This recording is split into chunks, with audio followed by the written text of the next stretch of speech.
नमस्कार, स्वागत है आपका बालाघाट न्यूज़ में। मैं हूं यमलेश वंजारी।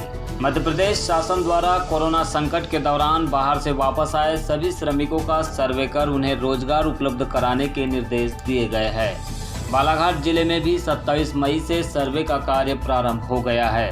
कलेक्टर दीपक आर्य ने आज जनपद पंचायतों के मुख्य कार्यपालन अधिकारियों एवं नगरीय निकायों के मुख्य नगरपालिका अधिकारियों की बैठक लेकर उन्हें सर्वे का कार्य सावधानी के साथ और समय सीमा में पूर्ण करने के निर्देश दिए हैं। बैठक में अधिकारियों से कहा गया है कि जिले में बाहर से वापस आए श्रमिकों के सर्वे का कार्य पूरी सावधानी के साथ करना है और सर्वे के कार्य में कोई त्रुटि नहीं होना चाहिए। ग्रामीण एवं नगरीय क्षेत्रों में संबल योजना के हितग्राहियों की सूची अलग कर शेष की सूची तैयार कर सर्वे का कार्य करना है। कोविड-19 महामारी में प्रदेश के मूल निवासी जो अन्य राज्यों में श्रमिक के रूप में कार्य कर रहे थे 1 मार्च 2020 को या उसके बाद जिले में वापस लौटे हैं का सर्वे सत्यापन तथा पंजीयन का अभियान 3 जून 2020 तक चलाया जाना है। बैठक में बताया गया कि श्रमिकों के सर्वे का कार्य ग्राम पंचायतों में सचिव, रोजगार सहायक एवं नगरीय क्षेत्रों में वार्ड प्रभारियों द्वारा NIC से विकसित मोबाइल ऐप के माध्यम से किया जाएगा।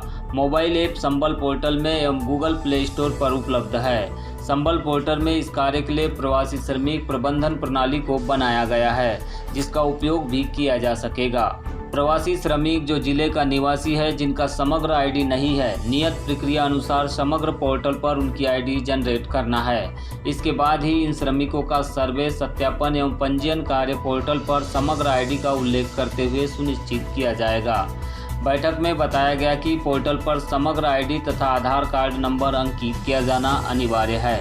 सर्वे, सत्यापन और पंजीयन उन्हीं श्रमिकों का किया जाएगा जो मुख्यमंत्री जन कल्याण योजना अथवा भवन एवं अन्य सन्निर्माण कर्मकार मंडल में पंजीयन की पात्रता रखते हैं। पात्र प्रवासी श्रमिकों से निर्धारित सर्वे फार्म में जानकारी प्राप्त कर 3 जून 2020 के पहले पोर्टल पर अपलोड किया जाना है।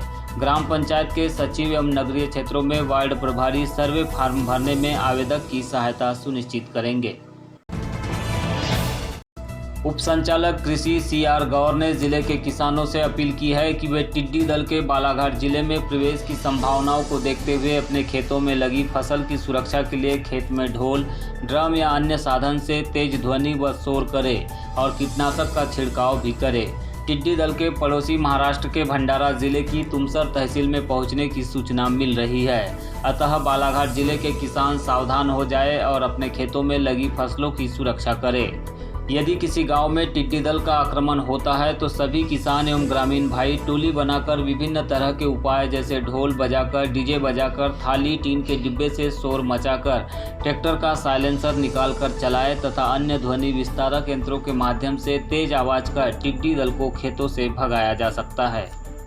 ये अभी हमें सूचना मिली है कि महाराष्ट्र के रास्ते से टिड्डी दल हमारे मध्य प्रदेश में एंटर हो सकता है, तो उसी के नियंत्रण के लिए हम यहाँ पर मोबाइल बॉर्डर पर खड़े हुए हैं हमारे पूरे दल बल के साथ में। वो पूरे नियंत्रण कंट्रोल के लिए कृषकों को, सरपंच महोदय को, सचिव महोदय को, सभी को सूचित कर दिया गया है कि वो इसके नियंत्रण के लिए सतर्क रहें और जब भी ज़रूरत पड़ती है तब उसको नियंत्रण के लिए उसमें बराबर प्रयोग करें। अभी बॉर्डर तक पहुँच गए, हमें ये पता चला है कि यहाँ से 15-20 किलोमीटर दूर टिड्डी दल आ पहुँचा है। तो उसके लिए हमने पूरे जो आसपास के गांव हैं हमारे जो संपर्क में हैं, सारे सरपंचों को हमने एक मैसेज दे दिया है कि जो बचाव के तरीके हैं कि नगाड़े बजाएं, ढोल बजाएं, थाली बजाएं, साइलेंसर, ट्रैक्टर का साइलेंसर खोल लें, मोटरसाइकिल का साइलेंसर खोल लें और उसको तेज आवाज़ करें जब ये टिड्डी दल आपके खेतों में आक्रमण करता है। तो ये सारे उपाय हमने करने के लिए हमारे किसान भाइयों को एक मैसेज, जो हमारे सरपंच है, सचिव हैं, इनको मैसेज दे दिया है ताकि ये मैसेज पूरे गांव में मुनादी कर दे। जो किनारे के गांव हैं इनमें जहां पर भी आने वाले कल या आज जहां पर भी ये टिड्डी दल का संभावित आक्रमण हो सकता है वहां पर इन सब तरह की तैयारियों करने के निर्देश हमने दे दिए हैं। और साथ ही हमने दवाइयों का पर्याप्त भंडारण हम कृषि विभाग के पास है और हम यहाँ पर फायर ब्रिगेड के लिए हमने बोल दिया है। जैसे ही हमारा यहाँ पर आक्रमण किए इनके टिड्डी दल के रात में अगर कहीं मूवमेंट होने की सूचना मिलेगी तो हम पूरी तैयारी के साथ यहाँ पर पहुँच गए हैं। अभी हमारी फायर ब्रिगेड भी कुछ ही समय में यहाँ पहुँचने वाली है। सारी तैयारियां हो चुकी है, दवाइयां हमारे पास है और जैसे जो भी जिस भी तरह की आवश्यकता होगी पूरे दल बल के साथ हम इन टिड्डियों को रोकने के लिए यहाँ पर खड़े हैं। उच्च शिक्षा विभाग और तकनीकी शिक्षा विभाग के कॉलेज की किसी भी कक्षा में जनरल प्रमोशन नहीं दिया जाएगा। छात्रों को अगली कक्षा में प्रवेश परीक्षा पास करने के बाद ही दिया जाएगा।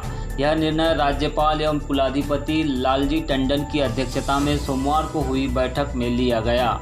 यह निर्णय प्रदेश के निजी विश्वविद्यालयों पर भी लागू होगा। बैठक में निर्णय लिया गया है कि पहले स्नातक अंतिम वर्ष और स्नातकोत्तर यानी कि पोस्ट ग्रेजुएशन अंतिम वर्ष की परीक्षाएं आयोजित कराई जाएगी। इसके बाद अन्य कक्षाओं की परीक्षाएं होंगी। निर्णय के मुताबिक स्नातक अंतिम वर्ष और स्नातकोत्तर अंतिम वर्ष की परीक्षाएं 29 जून से 31 जुलाई के बीच होगी। बाकी परीक्षाएं कोरोना संक्रमण की स्थिति काबू में आने के बाद आयोजित की जाएगी। किसी भी कक्षा में जनरल प्रमोशन नहीं दिया जाएगा।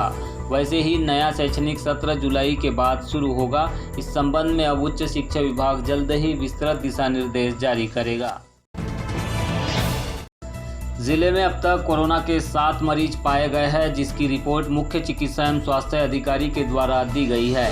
लेकिन कुछ लोगों के द्वारा बेनी में और 4 मरीजों की रिपोर्ट पॉजिटिव आने की भ्रामक जानकारी दी जा रही है, जिसके खिलाफ प्रशासन ने मोबाइल नंबर वेरीफाई करते हुए FIR दर्ज कराने का कदम उठाया है।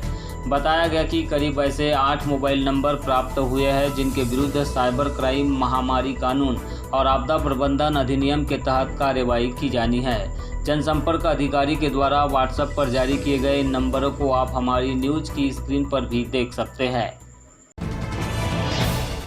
मध्य प्रदेश एवं महाराष्ट्र राज्य के बीच से बहने वाली बावनथड़ी नदी की प्रवाहित जलधारा लगभग 4 माह पहले ही सूख चुकी है, जिसके कारण नदी के किनारों पर स्थित खेतों के सभी प्रकार के जल स्रोत पूरी तरह बंद हो चुके हैं। इस कारण आधा सैकड़ा गांवों के खेतों में लगी हरी भरी गन्ने एवं सब्जी भाजी की फसल पानी की कमी के कारण बर्बाद होती दिखाई दे रही है।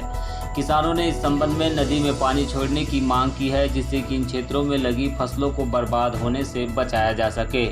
पठार संघर्ष समिति ने यह मांग उठाई है। इसी तरह तिरोड़ी और खैरलांजी क्षेत्र के 30 से 35 गांवों में पेयजल संकट की समस्या भी खड़ी हो गई है, जिससे निपटने के लिए भी आवश्यक कदम उठाए जाने की मांग की गई है।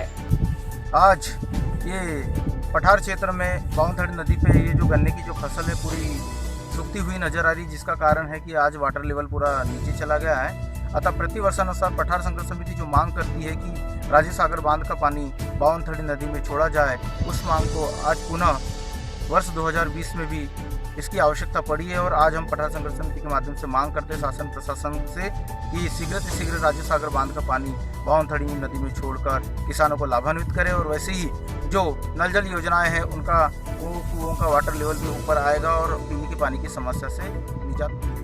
पाण्याची समस्या आहे ती कोटच्या कोटोरी पाणी आले जातून तर पाणी नाही भेटून राहिलं, ट्यूबवेल नाही, अंग पाय धुवाले नाही, काहीच नाही।